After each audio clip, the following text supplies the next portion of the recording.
brought to you by Nova शुद्ध घी।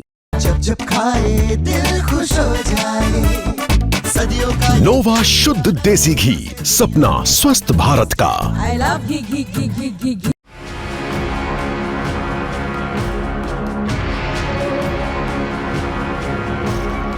जवाब उसी भाषा में देना चाहिए जिसमें चुनौती दी जाए। आज यही कर रहा है भारत। चीन तिब्बत में दुनिया का सबसे बड़ा बांध बना रहा, इसे वाटर बम कहा जा रहा मीडिया रिपोर्ट्स में, क्योंकि अगर चीन चाहे तो पानी छोड़कर भारत में तबाही ला सकता है।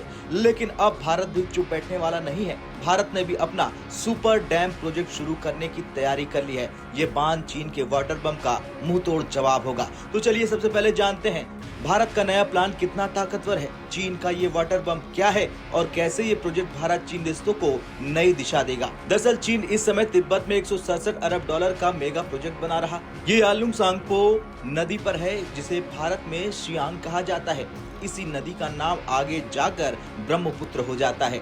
चीन का दावा है कि इस बांध से करोड़ों लोगों को बिजली मिलेगी। ये बांध दुनिया के सबसे बड़े 3 गार्जेस डैम से भी 3 गुना ज्यादा बड़ा बिजली पैदा करेगा। लेकिन डर की असली वजह यह है कि अगर चीन चाहे तो पानी रोककर भारत में सूखा पैदा कर सकता है, या अचानक लाखों क्यूबिक मीटर टन पानी छोड़कर असम और अरुणाचल में बाढ़ ला सकता है।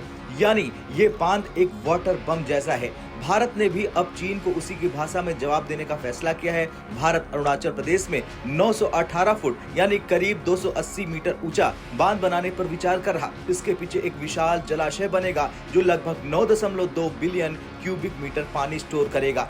इससे होगा क्या, ये जान लीजिए। इससे ये होगा कि भारत 11,200 से 11,600 मेगावाट तक पन बिजली पैदा कर सकेगा। ये भारत का सबसे बड़ा और सबसे ताकतवर बांध हो जाएगा। कोयले पर निर्भर बिजली उत्पादन भी कम हो जाएगा। लेकिन असली मकसद सिर्फ बिजली नहीं, भारत इस बांध से बाढ़ नियंत्रण और जल सुरक्षा सुनिश्चित करेगा। यानी अगर पानी से हमला करता है चीन, तो भारत के पास भी कंट्रोल करने की क्षमता होगी। चलिए अब जानते हैं अब ये क्यों कहा जा रहा वाटर वॉर। दरअसल भारत और चीन के बीच ये मुकाबला सिर्फ सीमा तक सीमित नहीं है। ये वाटर वॉर यानी पानी की जंग जैसा होता जा रहा, क्योंकि पानी जीवन और खेती का आधार है। चीन अगर ब्रह्मपुत्र के फ्लो को कंट्रोल करता है तो भारत के पूर्वोत्तर राज्यों में बड़ी समस्या खड़ी हो सकती है। भारत का नया डैम इस खतरे को बैलेंस करेगा। सीधे शब्दों में कहें तो चीन अगर वाटर बम से हमला करेगा तो भारत के पास भी उसकी काट होगी, उसका सीधा जवाब होगा। चीन की योजना में 5 बड़े हाइड्रो पावर स्टेशन शामिल है। ये मिलकर इतनी बिजली बनाएंगे कि पूरा दक्षिण पूर्वी एशिया बिजली पर निर्भर हो सकेगा।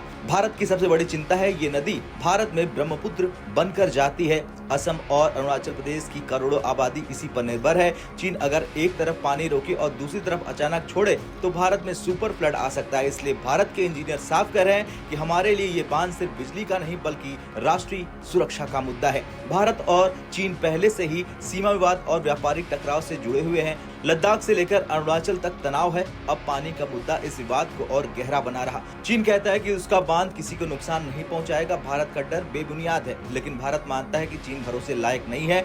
डोकलाम, गलवान और ट्रेड वॉर इसके सबूत हैं। यानी पानी अब कूटनीति का नया हथियार बन गया है। भारत का ये सुपर डैम चीन के खिलाफ कई मायनों में गेम चेंजर है। ये बांध देश का सबसे बड़ा हाइड्रो पावर प्रोजेक्ट होगा। चीन अगर पानी रोकता है तो भारत इस डैम से बैलेंस कर पाएगा। चीन अगर अचानक पानी छोड़ता है तो भारत का डैम उसका असर कम कर देगा।